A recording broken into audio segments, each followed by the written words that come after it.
Picture, if you will, a room full of people.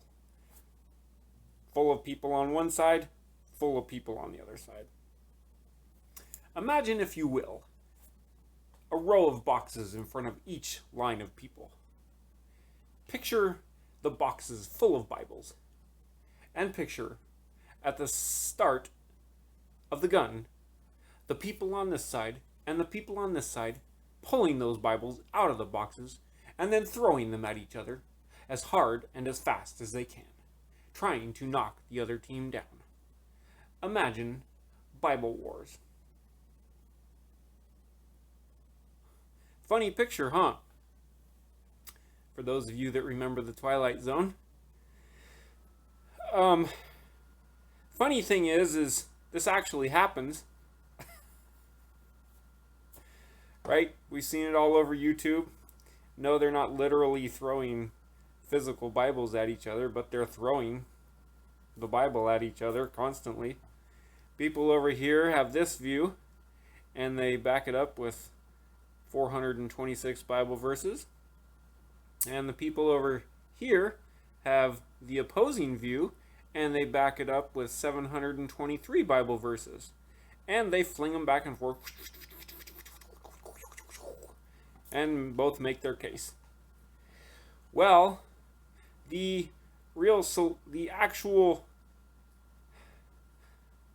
talk about the problem first. The problem with this is called living on the knowledge of what is good and what is bad as a source for our spiritual and soulish sustenance, instead of living on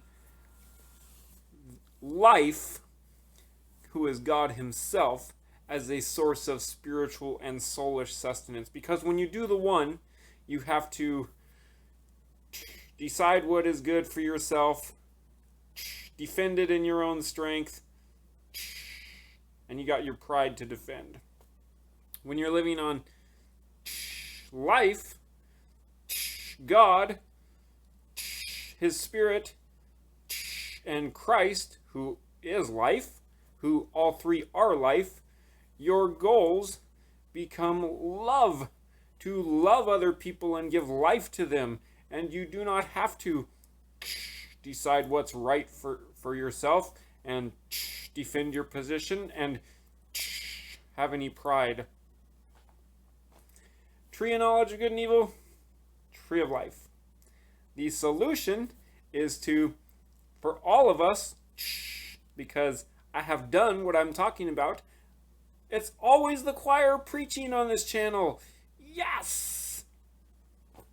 The solution is to get off of this source of soulish and spiritual sustenance called the knowledge of good and evil, and get onto this source of soulish and spiritual sustenance, which is Christ himself, God's Spirit, and God himself, who produce life and love and joy and peace. Love, joy, peace, patience, kindness, goodness, faithfulness, gentleness, self-control, which, if you have a room full of people over here and a room full of people over here and two rows full of Bibles between them, what are they going to do? They're going to open up those Bibles and see how they can bless the other people with them, and see how they can build up the other side with them, and see how they can all build each other up and build up the world around them.